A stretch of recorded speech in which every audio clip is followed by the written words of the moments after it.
चलो, ये पहला सवाल है आज के क्लास में। क्या है क्वेश्चन देखो। Let theta denotes the angular displacement. Theta क्या रिप्रेजेंट कर रहा है?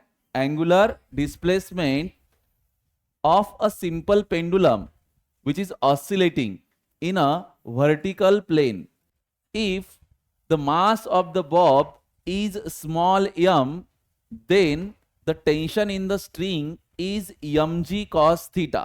इसका कहना है कि सिच्युएशन ये है कि तुम्हारे पास एक सिंपल पेंडुलम है, हे एक स्ट्रिंग आहे आणि इथं हा बॉब अटॅच केलेला आहे अशा पद्धतीनं। आता आपण काय करू, या सिंपल पेंडुलमचा हा जो बॉब आहे याला व्हर्टिकल प्लेन मध्ये ऑसिलेट करू। पूर्ण व्हर्टिकल सर्कल कंप्लीट करणार आहे का तो? नाही, तो फक्त कोणतं मोशन करणार आहे? Oscillatory motion. आता ऑसिलेटरी मोशन मध्ये काय होईल, समजा तुम्ही याला एका सर्टेन अँगल थीटा वरती डिस्प्लेस केलेला आहे इथून या इन्स्टंटला, that this is angle theta which is made by string with that equilibrium position of the string. ठीक, अब इसने पूछा है कि किसी एक पॉइंट पे इस ट्रिक के इसके अंदर जो टेंशन है वो टेंशन टी दिया है तुम्हें mg cos थीटा। टेंशन किती दिलं तुम्हाला? mg cos theta. तर हे टेंशन प्रत्येक पोझिशनवर तेच राहील का? हे नसणार कधीच, किंवा एक्स्ट्रीम पोझिशन वरती असणार की मीन पोझिशन वरती असणार। आता जेव्हाही एखादा पेंडुलम ऑसिलेट करतो तर ह्या त्याच्या पोझिशन्स असतात। हा पेंडुलम अलग अलग ठिकाणी आहे सध्या। हे जे सेंट्रलला पोझिशन आहे हे याची इक्विलिब्रियम पोझिशन आहे। कोणती पोझिशन? Equilibrium position. आणि ज्या आजूबाजूच्या आहेत त्या पोझिशन असतात एक्स्ट्रीम पोझिशन। ही वाली जी पोझिशन आहे ती एक्स्ट्रीम पोझिशन आहे आणि ही सुद्धा कोणती आहे? Extreme position. अरे लक्षात येत आहे का तुमच्या? मीन पोझिशन किंवा इक्विलिब्रियम पोझिशन। आणि जास्तीत जास्त तिकडे जो गेला, आता याच्या पुढे चालला नाही, कुठलाही झोका किंवा पाळणा असते तर तो असा ऑसिलेट करतो ना, मागे पुढे, तर इथून पासून जास्तीत जास्त इथपर्यंत आला, याच्या पुढे नाही चालला, तर ही झाली एक्स्ट्रीम। तर दोन एक्स्ट्रीम पोझिशनच्या मध्ये असते एक मीन पोझिशन आणि इथं तो पेंडुलम कोणतं मोशन करत आहे? Oscillatory motion.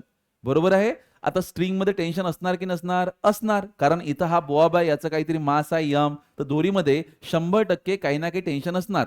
आणि व्हर्टिकल सर्क्युलर मोशन मध्ये आपण स्टडी केलं की जशी जशी त्या बॉबची पोझिशन बदलते या स्ट्रिंग मधलं टेन्शन सुद्धा बदलते, तर टेन्शन व्हॅरी होत असणार ना। तर त्यांना सांगितलं की कुठल्या तरी पोझिशन वरती टेन्शन जे स्ट्रिंग मध्ये आहे ते किती आहे? mg cos theta.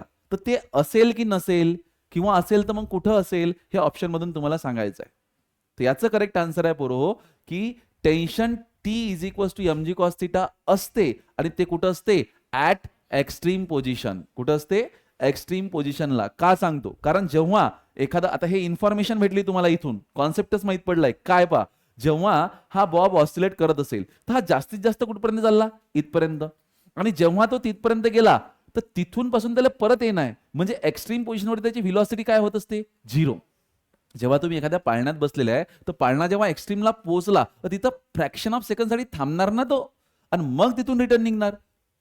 परत त्याची स्पीड वाढत इथं एकदम मॅक्झिमम होईल, परत कमी 0, परत वाढत लोएस्टला मॅक्झिमम, परत कमी 0। जरी ऑसिलेट करत असला तर या एक्स्ट्रीम पोझिशनवरती व्हेलॉसिटी कशी असते? 0 असते। मग इथं जर व्हेलॉसिटी 0 असली तर मी हा रॅन्डम पॉइंट P मानतो, आणि मला माहित आहे इथं टेन्शन असेल T। आता इथं कोण असते? Weight mg। हा कोण असते तुमचा? mg sine theta. हा कोण होता तुमचा? mg cos theta. आठवते का? हा जर थीटा आहे तर हा mg cos थीटा असणार ना। एवढं केल्यापेक्षा एखाद्या रॅन्डम पॉइंट वरती टेन्शनचा जनरल फॉर्म्युला काय असतो? T is equals to mv square upon r plus mg cos theta. पण जर मी एक्स्ट्रीम पोझिशन वरती गेलो, ऍट एक्स्ट्रीम पोझिशन, तर एक्स्ट्रीम पोझिशन वरती व्हेलॉसिटी काय असते?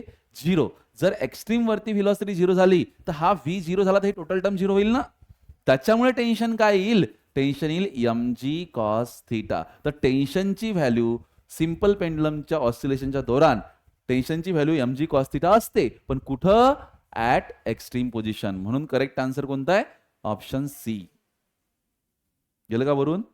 समजली नाही इन्फॉर्मेशन? चला नेक्स्ट प्रश्न जर आला तर तुम्हीच ट्राय करायचं, तुम्हीच सांगायचं काय आन्सर राहील।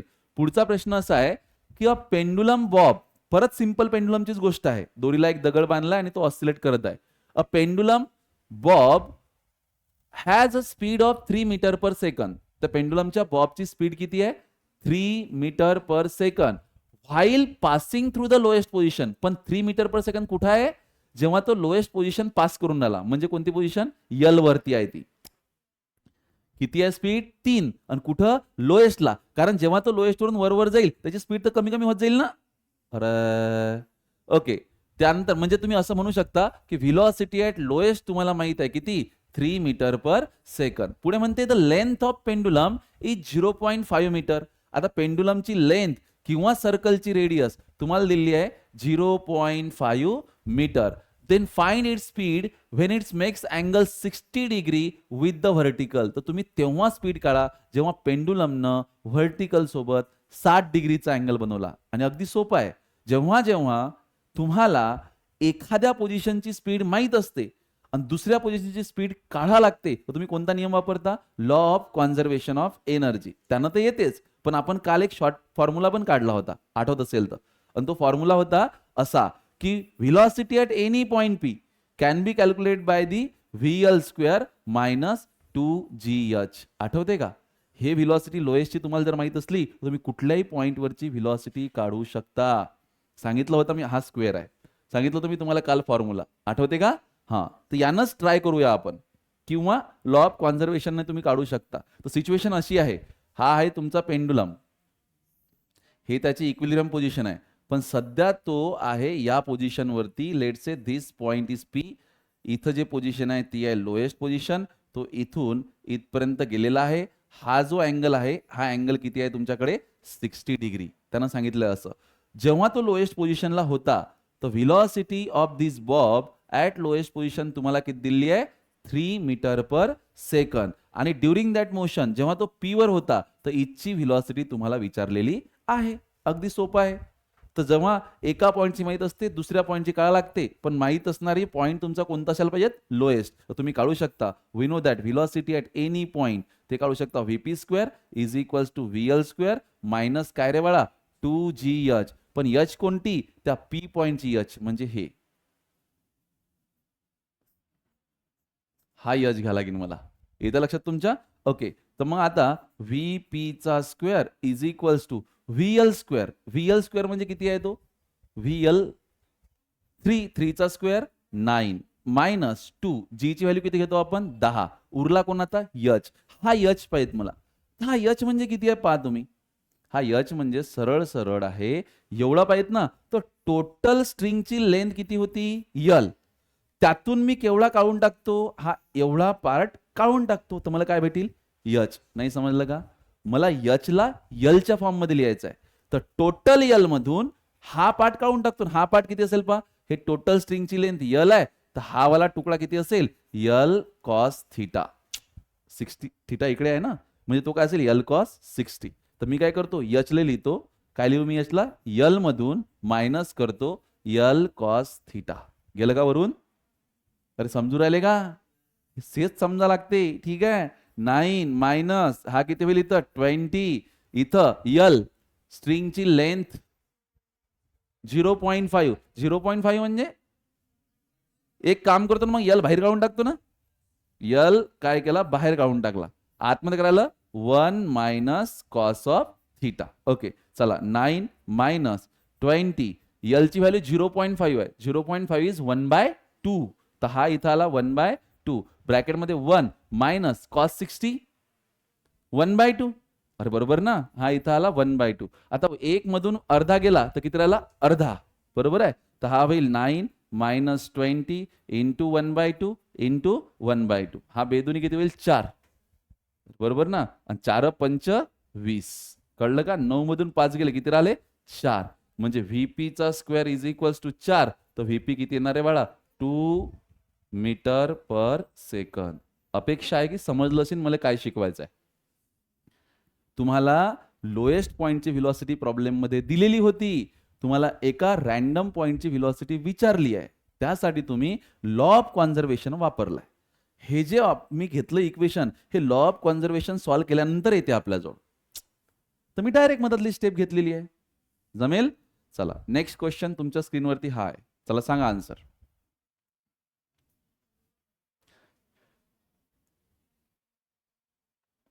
लांजुळकर. प्रश्न वाचा आणि उत्तर सांगण्याचा प्रयत्न करा. In a vertical circle of radius R,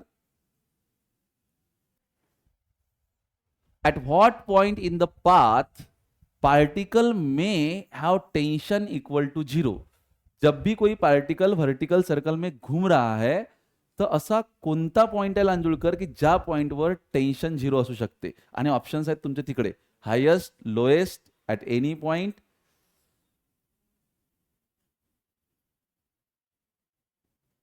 तू लांजुळकर आहेस काय?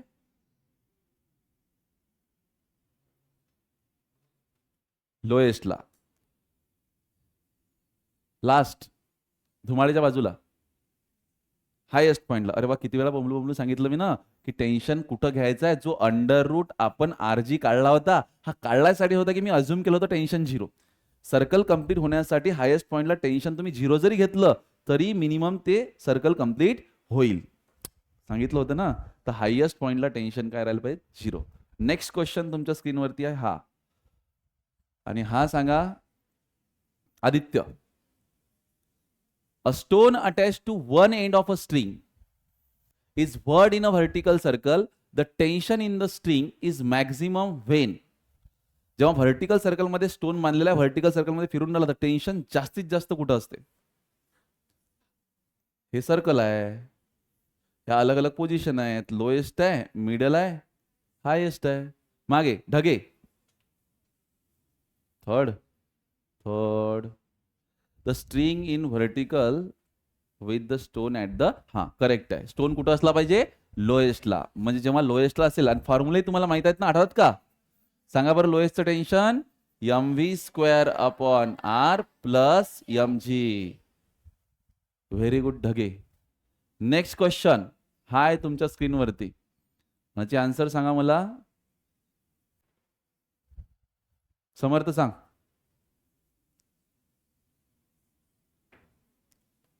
If the overbridge is concave, अच्छा एक्सप्लेन्स करावं लागेल वाटते. इफ द ऋतुजा सांग. If the overbridge is concave instead of being convex. देखो ओव्हरब्रिज की बात की थी. पूल दोन प्रकारचे पूल असतात, ठीक है. एक कोणता? कॉन्वेक्स, आणि दूसरा कोणता? कॉन्केव. समझ में आता है ना. अब व्हीकल ऊपर से जा रही है तो वो कॉन्वेक्स ब्रिज से जा रही है. जैसे मान लो यहां पे है व्हीकल, तो ये ब्रिज कौन सा है? कॉन्वेक्स. लेकिन अगर व्हीकल ऐसे इस गड्ढे में से जा रही है तो ये कौन सा ब्रिज है? ये है कॉन्केव, ये है कॉन्वेक्स, ठीक है. तो तुम्हें पूछा गया है कि concave, sorry, overbridge is concave instead of being convex. मतलब हे कंडिशन आहे.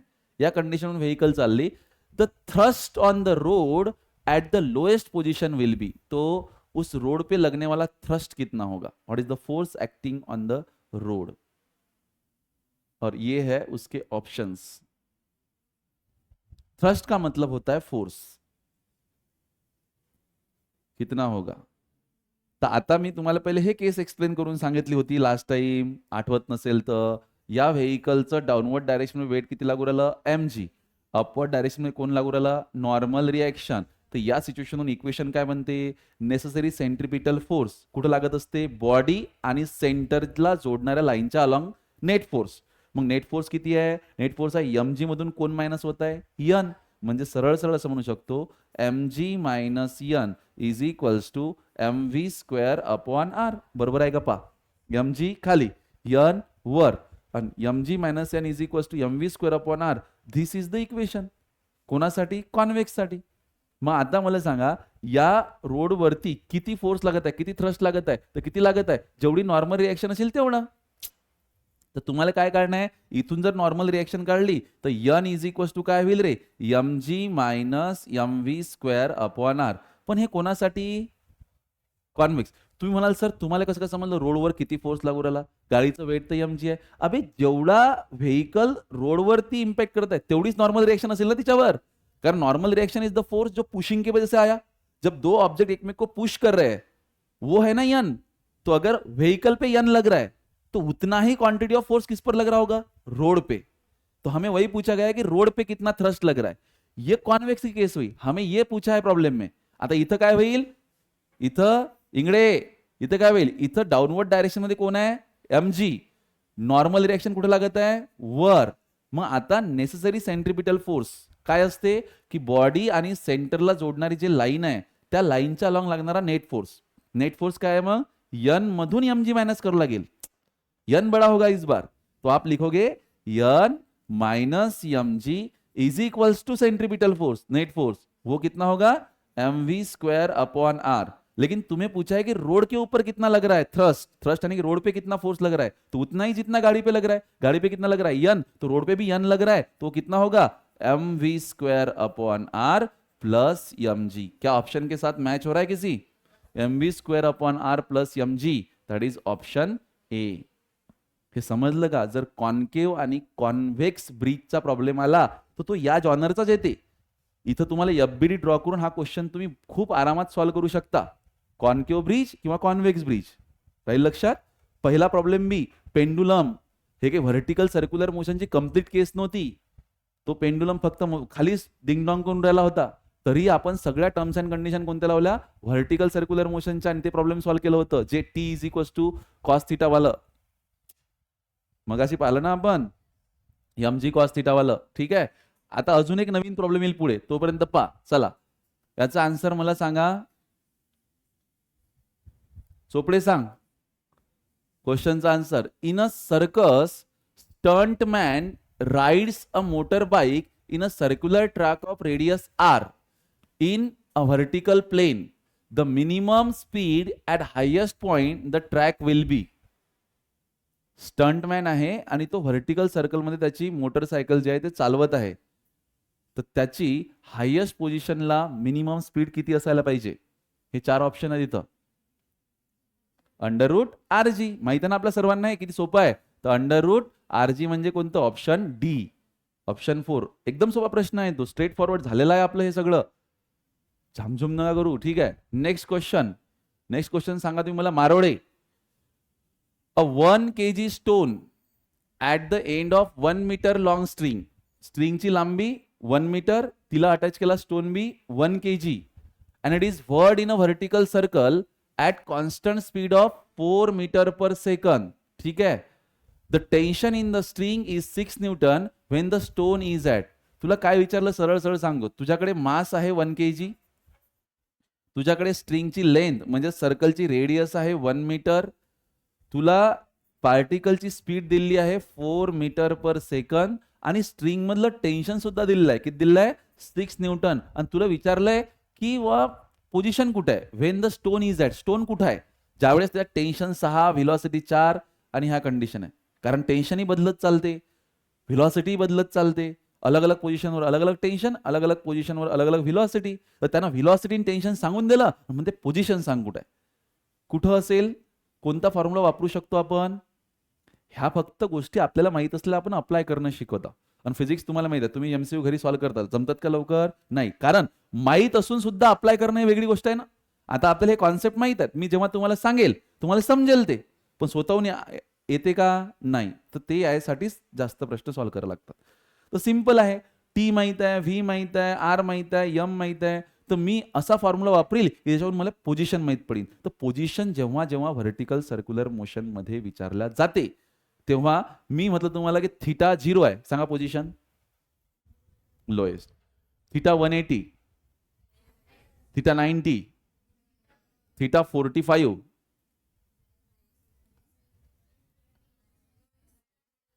लोएस्ट आणि मिडलच्या मधात. समजलं का? म्हणजे पोझिशन काढणं म्हणजे काय? थिटा काढणं. थिटा भेटला म्हणजे काय माहित पडली? पोझिशन. मग इक्वेशन काय general? T is equals to M V square upon R plus M G. सगळ्या व्हॅल्यू पुट करा. टी ची व्हॅल्यू सांग किती आहे? 6. एम किती आहे तुझ्याकडे? 1. व्ही किती आहे? 4. 4 चा स्क्वेअर 16. आर किती आहे? 1 प्लस एम 1. जी किती? 10. त्यानंतर cos theta as it is, कारण थिटाच तर काढणं आहे, थिटाच तर काढणं आहे. त्यानंतर हा 6 इज इक्वल्स टू हा होईल 16 प्लस 10 कॉस थिटा. हा 16 इकडे घेऊन येतो म्हणजे सरळ सरळ काय होईल? 10 cos theta is equals to 6 minus 16. किती रे? -10. तर cos theta is equals to -10 upon 10. म्हणजे सरळ सरळ तुम्हाला इथून काय भेटलं? Cos theta is equals to -1. कॉसचा असा अँगल ज्याची व्हॅल्यू -1 आहे.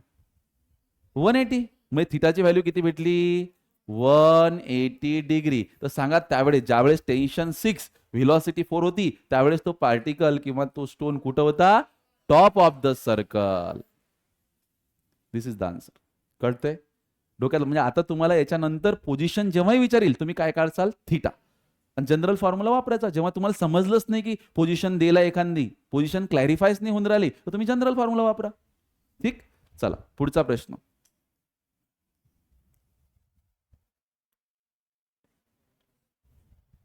त्रिशा सांग.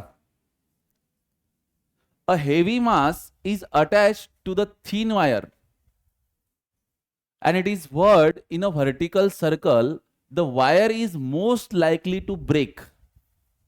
एका पतल्या दोरीला एक हेवी मास अटॅच केलं आणि त्याला व्हर्टिकल सर्क्युलर मोशन मध्ये फिरवलं तर दोरी तुटायचा चान्स सर्वात जास्त कुठं आहे? आणि हे आहेत options. When the mass is at highest point of the circle, A, B आहे का सी आहे? डी अशी नाही तर कुठं आहे रे तुटायचा चान्स जास्त? जटी टेन्शन जास्त तटीच तुट्याचा चान्स जास्त. आणि टेन्शन कुठे जास्त? हा, तर टेन्शन लोएस्टला जास्त असते. ठीक आहे. When the mass is at lowest point of the circle. समजलं त्रिशा? टेन्शन कुठे जास्त असते? खाली. ओके. नेक्स्ट.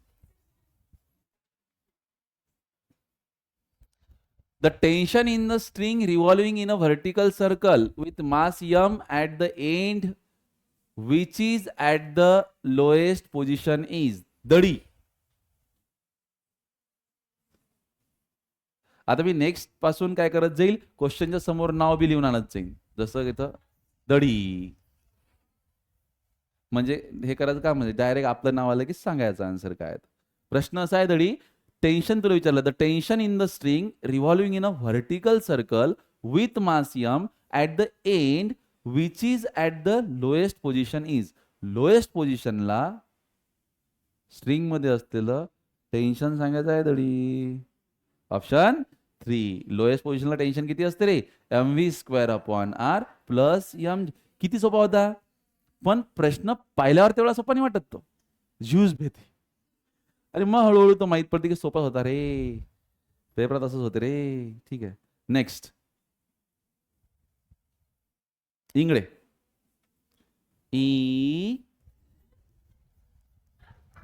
इंगळे गडे. इंगळे सांगा. Particle is tied to a 20 centimetre long string. एक पार्टिकल 20 सेंटीमीटर लांब असलेल्या स्ट्रिंगला अटॅच केला. It performs a circular motion in vertical plane. तो ऑब्विसली व्हर्टिकल सर्क्युलर मोशनचं एक्झाम्पल आहे. What is the angular velocity? म्हणजे काय विचारलं? ओमे म्हणतो. ओमेगा नाही. इंगळे काय विचारलं? इंगळे असं आठवण बघ. अरे काय विचारलेलं आहे? Omega. Okay. Omega of string when the tension in the string at the top is 0. Omega विचारलाय पण कुठचा? टॉप. म्हणजे हायेस्ट पोझिशनचा ओमेगा सांगतो. तुम्ही चालवून पाहा पेन घेणं चालतात काय? बंद पडेल आहे. तुम्हाला ओमेगा काढायचा आहे हायेस्ट पोझिशनला. आणि डेटा तुमच्याकडे काय काय लिहून देऊ? डेटा आहे तुमच्याकडे लेंथ किंवा radius 20 centimetre. Tension at highest position 0. माहिती आहे तुम्हाला. ओमेगा काढायचा आहे.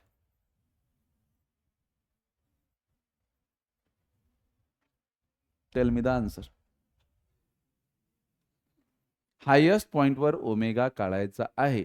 पण जर तुम्हाला हे आन्सर येत नशीन थू आहे तुमच्यावर. थू आहे तुमच्यावर. थू. जर येत नसेल तर जैले येत नाही त्यांच्यावर.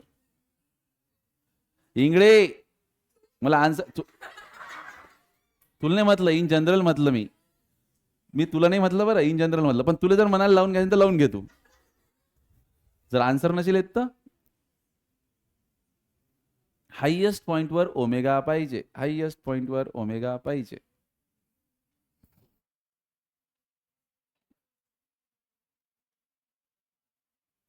ऍक्टिंग तर करा, कमीत कमी पेन घेऊन असं की करू रे.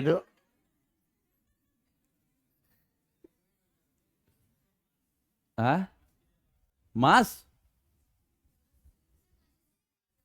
अरे ओ, मासचं कामच नाही या प्रॉब्लेम मध्ये. मासचं काम नाही आहे. तुम्ही टेन्शनचा जनरल फॉर्म्युला वापरला आहे की नाही, तो नाही वापरायला लागत. व्हेज इक्वल टू, थांबा,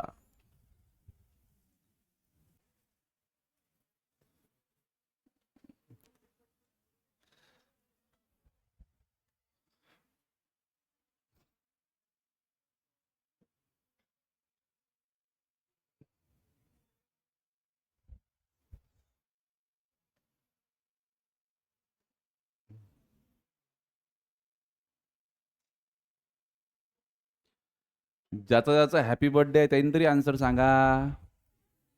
कोणाचा आहे रे बा बर्थडे, सांगा पेटकर.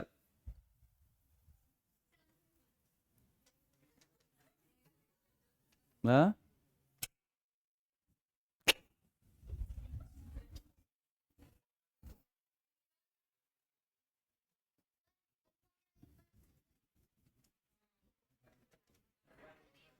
ए का, आम्हाला कन्फर्म माहित नाही, पण बी आहे. तुम्ही सांगून द्या बा, कन्फर्म माहित नाही सर, सी आहे काय. हे का सांगणंच झालं, हे कन्फर्म माहित नाही पण.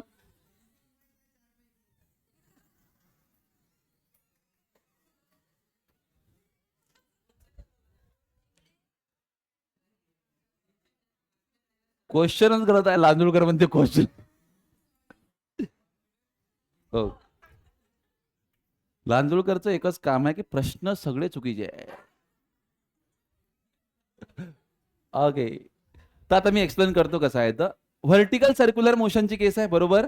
व्हर्टिकल सर्क्युलर मोशनवर तुम्हाला काढायचं आहे ओमेगा, पण कुठं कुठं काढायचं आहे, हायेस्ट पोझिशनला. मग बाबू रे, तुला हायेस्ट पोझिशनला व्हिलॉसिटी माहिती आहे ना किती आहे, तर अंडर रूट आर जी. पण तुले व्ही नाही पाहिजे, तुले कोण पाहिजे, ओमेगा. तर व्हीच्या जागी ओमेगा आणता येते ना. कसा, V is equals to R omega under root R G. Omega is equals to हा अंडर रूट आर जी, आणि हा आर डिवाइड मध्ये, आणि डिवाइड मध्ये नेल्यावर रूट मध्ये बी.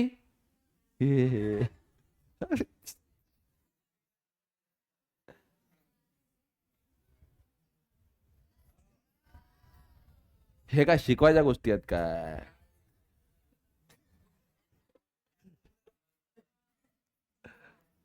कसं वाटलं तुम्हाला हे. Omega is equals to under root g bar. आता व्हॅल्यू पुट करून टाक आधी ती. मास नाही देल, मास नाही देल, माच का आले पाहिजे. Omega is equals to under root g ची व्हॅल्यू पुट करू शकाल. जी ची व्हॅल्यू आपण जनरली किती पुट करतो, 10. त्यानंतर आर ची व्हॅल्यू तुम्हाला किती दिलंय, 20 सेंटीमीटर, म्हणजे 20 इंटू 10⁻⁻²मीटर, म्हणजे 0.2 मीटर. पण आता वर जर 10 घेतला, खाली जर 0.2 घेतला, तर तो काहीतरी 5च्या आसपास येते. 5 कशाचा स्क्वेअर रूट आहे का, हाय काय. मग त्याच्यापेक्षा याला आपण असं लिहू शकतो, जी ची व्हॅल्यू 9.8 आणि तुमचा जो यल आहे त्याला लिहू शकतो मी 0.2. पा, यानं काय होईल, डायरेक्ट 98 डिवाइड बाय 2 होईल तो. पण 98 डिवाइड बाय 2 म्हणजे रूट मध्ये 49, आणि रूट 49 म्हणजे, व्हेरी गुड, ओम्या किती, 7 रेडियन पर सेकंड. अरे समजलं काय रे. कोणता आन्सर आहे, ऑप्शन डी. ठीक आहे. नेक्स्ट प्रश्न, ढगे सांगा. हाय,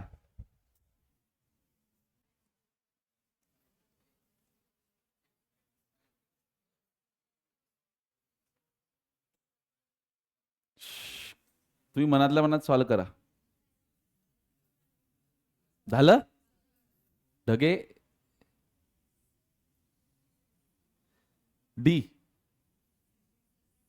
second.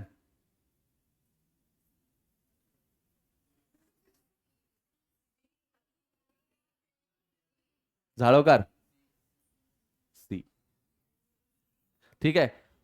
Fighter plane is moving in a vertical circle of radius R, minimum velocity at the highest point. कसे प्रश्न आहेत रे बा हे, कसे आहेत हे प्रश्न? असे प्रश्न असतात काय? असतात. ठीक आहे. Under root R G, record हो राहिलं रे, अंडर रूट आर जी असतात असे प्रश्न. ठीक आहे. हा, नेक्स्ट.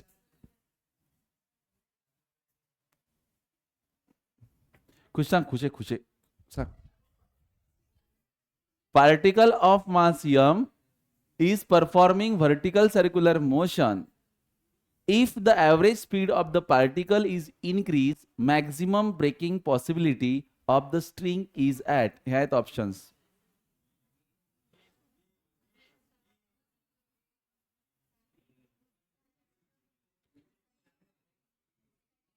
सेकंड म्हणजे बी. बी म्हणजे काय विचारलं रे? हा हा, मॅक्झिमम ब्रेकिंग पॉसिबिलिटी. बरोबर आहे. कुठं तुटू शक्यतो? बी वरती. ठीक आहे. म्हणून कोणतं करेक्ट आन्सर आहे? बी. Next question. लांजुळकर सांगा, Lanjulkar. A particle is moving. तुम्हीच वाचा.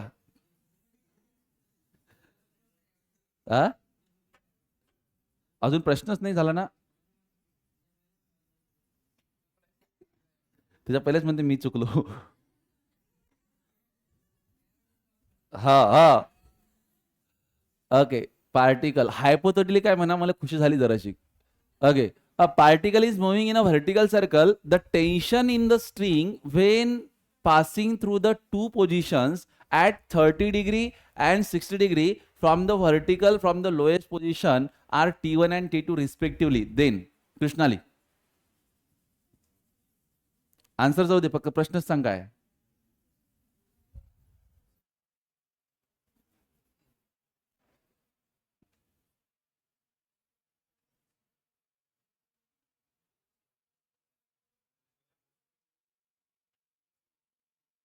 मानकर सांगा.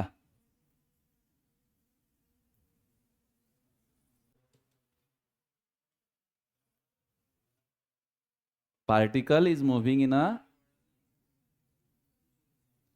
vertical circle.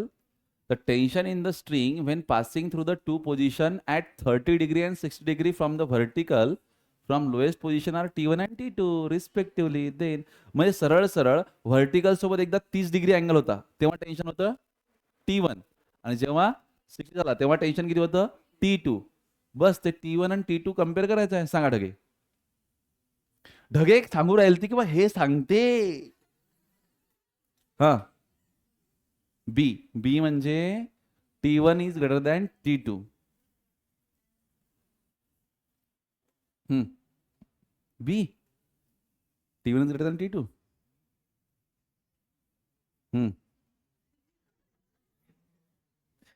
कोणता? बी. T1 मोठा आहे इकडे. बी बी बी बी मस्त. बी लांजुळकर बी बी बरोबर आहे. कारण जेवढा लोएस्टच्या जवळ असेल तेवढं टेन्शन जास्त, म्हणजे T1 is greater than T2. Next question तुमच्या स्क्रीनवरती हा आहे. मानकर सांगा. मानकर मानकर मानकर सांगा. Body crosses the topmost point of vertical circle. Highest point body न क्रॉस केला with critical speed. What will be the centripetal acceleration when the string is horizontal? Body न topmost point cross केला. Body सध्या horizontal position वरती आहे string, आणि त्या horizontal position वरती त्या बॉडीवर लागणारं सेंट्रीपिटल ऍक्सलरेशन किती असेल?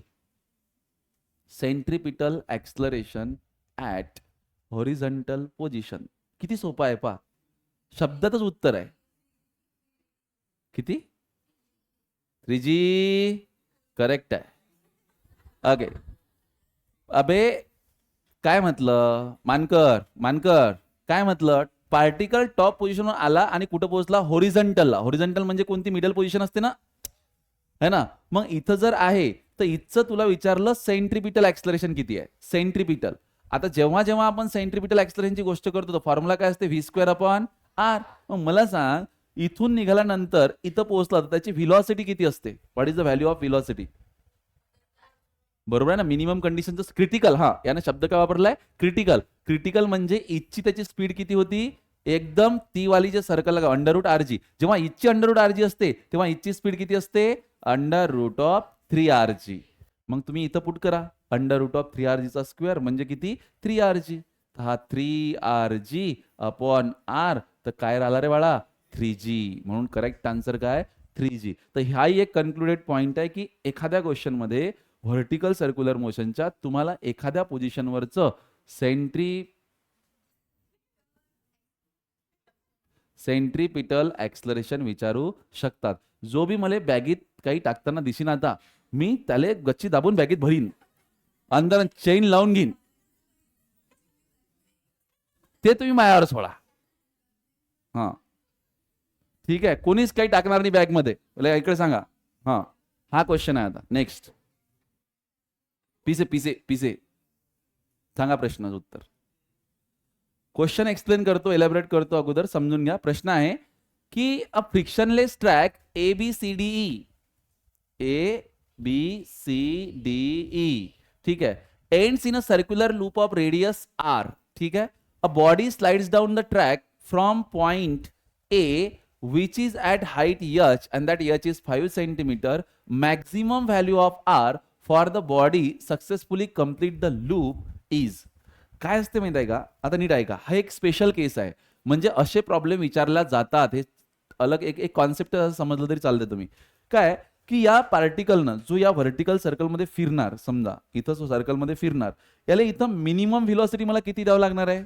Under root 5 RG. बरोबर आहे.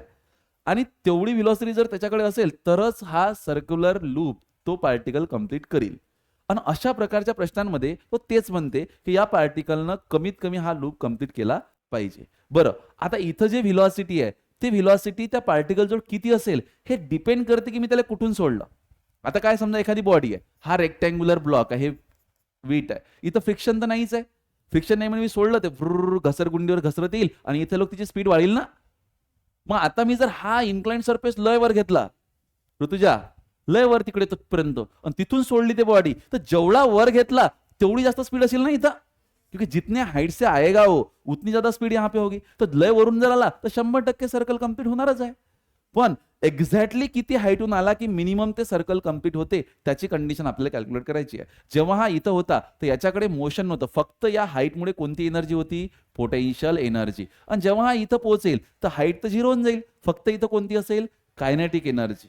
बरोबर आहे का? म्हणजे मी असं म्हणू शकतो की potential energy is equals to kinetic energy. Potential energy at A is equals to kinetic energy at B. हा रियम मी इथं लावू शकतो. पोटेन्शियल एनर्जी काय होते? mgh is equals to kinetic energy half of mv². आता VB समजा लोएस्ट पोझिशनची व्हिलॉसिटी सर्कलच्या, ठीक आहे, त्याला 20 ठेवतो मी. ठीक आहे, तर आता हा m सोबत m काय झाला? Cancel. h is equals to half of, चल जी भी रख देता हूं 1 मिनिट के लिए, v². ठीक आहे, तर मला सांगा जस्ट कंप्लीट झालं पाहिजे सर्कल, जस्ट कंप्लीट. त्यासाठी हिची व्हिलॉसिटी किती असायला पाहिजे? Under root 5 RG. त्याचा काय आहे? स्क्वेअर. मग स्क्वेअर आता काय येईल इथं? 5 RG. सर्कलची रेडियस कॅपिटल R दिली आहे, टोटल डायमीटर 2R आहे, तर रेडियस किती झाली? Capital R. मी स्मॉल r घेतली समजा चुकून, तर तुम्ही समजू शकता R इज R. ठीक आहे, तर मग इथून काय होईल पहा? जी सोबत काय झाला? कॅन्सल. तर हाईट किती रे बाबा? 5/2 टाइम्स ऑफ व्हॉट? R. आणि तुम्हाला विचारलं किती हाईट असायला पाहिजे? 5/2 टाइम्स ऑफ R. तुम्हाला काय दिलेलं आहे? सॉरी, रेडियस विचारली तुम्हाला. काय आता हे इक्वेशन झालं आपलं तयार. जेव्हा जेव्हा एखाद्या इन्क्लाइंड सरफेसवरून बॉडी येईल, मिनिमम कंडिशन असेल लूप कंप्लीट करायची, तर या एचचं रिलेशन त्या लूपच्या रेडियस सोबत काय असते? h is equals to 5/2R. म्हणजे मिनिमम हे किती हाईटून सोडायला लागेल? 2.5R. 2.5R म्हणजे 2.5 पट ऑफ रेडियस. अरे यार, नाही समजलं तुम्हाला? जसं मी तुम्हाला म्हटलं इथून सोडलं तर पुरा लूप कंप्लीट होईल का? तर होईल. इथून सोडलं तर होईल, पण इथून सोडलं तर होईल का? नाही, कारण ते रेडियस पेक्षा कमी झालं ना, रेडियसच झालं ना ते. 2.5R लागेल ना. तर हा फॉर्म्युला पाठ ठेवा, h is equals to 5/2 times of R. म्हणजे हे जर लावायचं नसलं तर या लुपिंगच्या प्रॉब्लेममध्ये लुपिंगचा प्रॉब्लेम म्हणतात त्याला, इन्क्लाइन प्लेनून बॉडी येते लूपमध्ये एंट्री करते, त्या केसमध्ये h is equal to 5/2r असते. तुम्हाला या केसमध्ये हाईट दिलेली आहे आणि मिनिमम रेडियस विचारली किती पाहिजेत, तर तुम्ही इथून करू शकता r is equal to 2h upon काय रे बाळा 5. 2 h किती दिलाय तुले 5, तर हा इथं काय येईल 5 डिवाइड बाय 5, 5 5 कॅन्सल, उत्तर किती राहिलं 2 सेंटीमीटर. तर कोणता आन्सर राहील ऑप्शन बी. कळतंय का? ओके, पहिले पाहू द्या फक्त क्वेश्चन आहेत का याच्यात अजून. हा एक प्रश्न आहे, 2 3 4 5 6, हे 6 प्रश्न घरून सॉल्व्ह करून यायचे. उद्या आपण नवीन चॅप्टर सुरू करणार आहोत आणि चॅप्टरचं नाव असणार आहे रोटेशनल मोशन. हे तुम्हाला होमवर्कला आहे, नाही आलं तर मजून करून घ्यायचे. ठीक आहे.